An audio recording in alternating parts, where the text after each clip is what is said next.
amount of olive oil, the government should not allow import of olive oil from other countries, but they still do. And that affects, so the farmers, when the season is not good, they cannot make enough money. When the season is good, the government imports olive oil from other countries so that the price stays cheap. The world that we live in today, especially here in Ramallah, we see new job offerings. I think the problem in sustaining agriculture and farming is also finding the people to working, because people now want to get jobs at banks and security jobs, and we have all these NGOs providing all these jobs, but yet we're not working on something sustainable, something that has substance to our economy. And I think that creates another problem in sustaining our agriculture. We're not pro-working in the farm anymore. We're pro-working behind a desk, behind this illusion, I would say. We're not working. So I think for a farmer, it's even harder now to even find a worker to work in the farm, because we have these jobs, presumably, that we're trying to, all of us are trying to chase. Now it's... And you still have a problem of unemployment at the same time. You know, probably many of your colleagues have graduated from university. Yes. And they're not working. Yes. But still they won't go to work on the farm. Why? They won't, because the wages are too low, and it's hard work. It's considered hard work, and why, after finishing a degree, why should I go work in a farm? So actually, I mean, you're speaking about a changing situation where, you know, essentially Palestine are becoming part of a free market economy now. It is, yeah.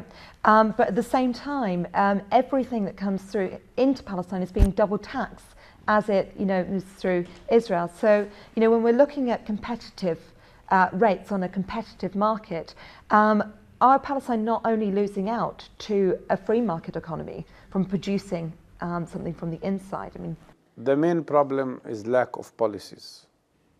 I think that the government is not I mean, it would be one thing to say they have a wrong policy. Actually, they don't have any policy. That is the problem. And there is insufficient attention to the need of having a policy to deal with the challenges. One big challenge, of course, you are right. He spoke about the wages, because the productivity is low and the profit is low. Why? We, the Palestinians, have to pay double the price for water than what Israelis pay. The Israelis make 20 times more than what we make. So you depart from a point of discrimination. More than that, in many places where people cannot get access to water, because the portion of water that is given to Palestinians is much less than to the Israelis. A Palestinian on average is allowed to use no more than 50 cubic meters of water per year, while an Israeli settler can use 2,400. So when you finish your quota, you have to buy the water, and when you buy that water, you have to pay not only double the price, you have to pay 5 times the price. So what difference would it make if the Palestinian government actually changed their policy? I mean, are they not, you know, bound by, you know, first of all, agreements with Israel, such as the Paris Protocol? You know, they're part of their economy. What can they change? What power do they have? There are certain things they cannot change without political change. We all know that. And there are constraints on the Palestinian economy, as the World Bank reported, that we're losing about $3.5 billion every year because of the Israeli constraints on our economy. But that's, aside from that, there are many things we still can do to help the farmers. But that requires changes in policies. So what would you like to see a change in policy by the Palestinian government here? Yes, I definitely do. I definitely think we should play with our strongest cards, and our strongest cards is the agriculture sector. Yep. Anyone else? Do you all agree with all of the government policies? I want from our government to be independent about all the subjects they have. Like the economy, we want it to be separate. And support all the farmers, because the water also, we take it from the Israeli people. Honestly, I don't know exactly how we can change maybe the policies in the government by economy or by anything else. But I think that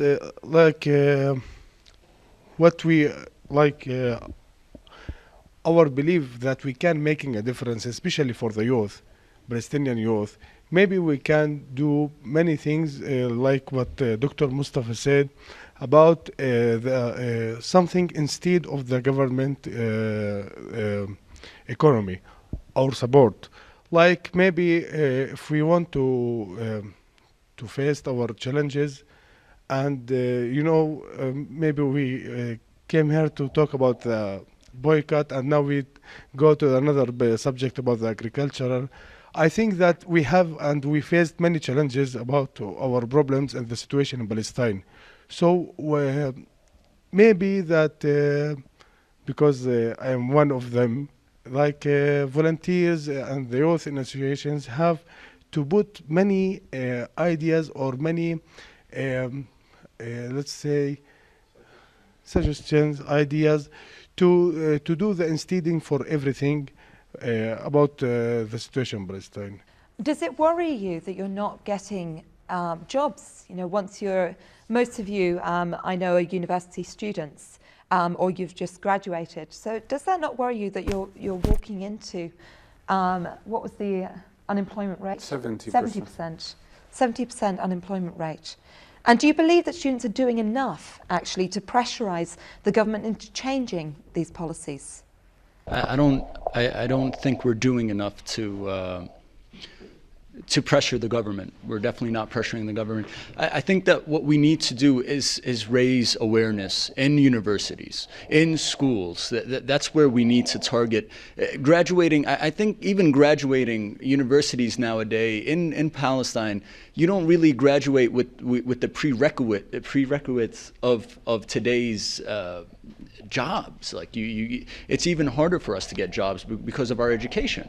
So our education here also has its own problems to deal with after graduating.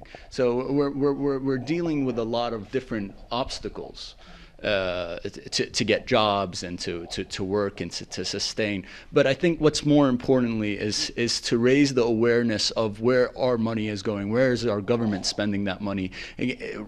We're becoming so, I would say, I don't know if this is the right word, but lazy, I would say.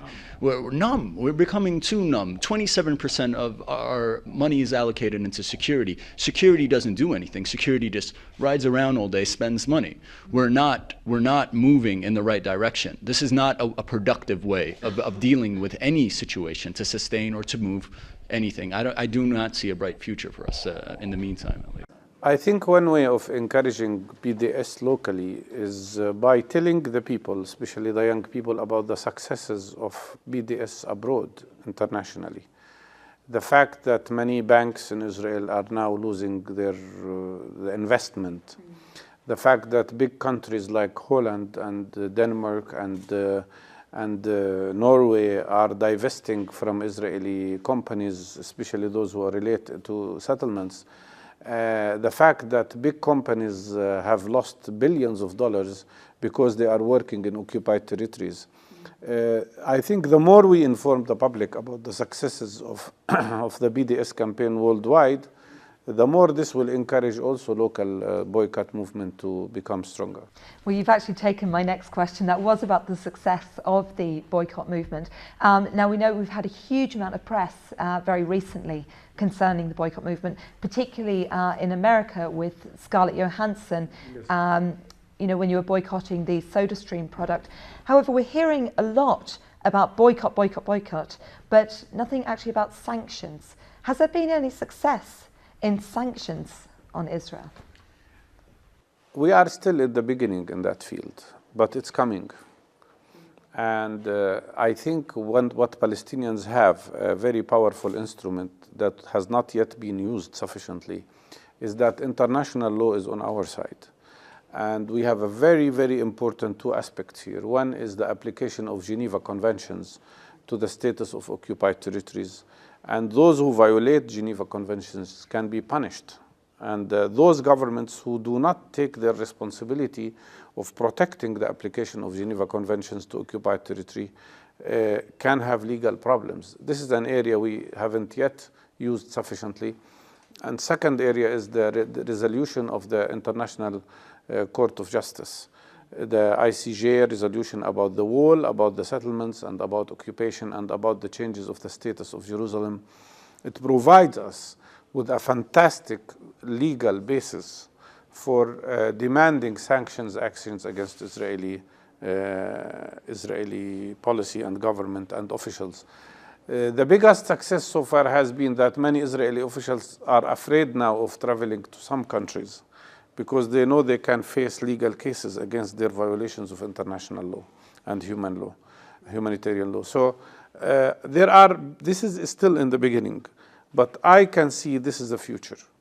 The future, in my opinion, is not in negotiations that are being used by Israel today as a cover for their expansionist policy and oppressive policy. The future is what these people do. The future is what the public in Palestine does, and their people in solidarity with them, the people of the world, in boycott, divestment, sanctions, in popular resistance, in trying to create a new level of unity between Palestinians around the goal of liberation and freedom, outside all these imposed things that were put on us or imposed on us during Oslo Agreement. Okay. Dr. Barghouti, we'll just have one more question. We're about to run out of time. So, I don't think people could connect here, especially our popular, the common everyday Palestinian cannot connect and relate to the success of disinvestments of banks in Europe. They're going to be like, oh, okay, well, great. They cannot feel it. The awareness should be in a different form, I would say. I think we have to think of a way to actually make them understand that boycotting is gonna create a job. We have to sell them that. And I think actually we have covered that in this discussion. You are right, absolutely. I agree with him. What I mentioned about international successes, it's one moral aspect that we can use. But definitely you are absolutely right, and that's what we started with. You have to show them that their boycott will bring benefit to them. Okay. We're going to have to stop you there. Dr. Mustafa Barghouti, thank you very much for joining us today, and thank you to our audience for joining us for Coffee in Palestine, and thank you both to our crew and those viewers today.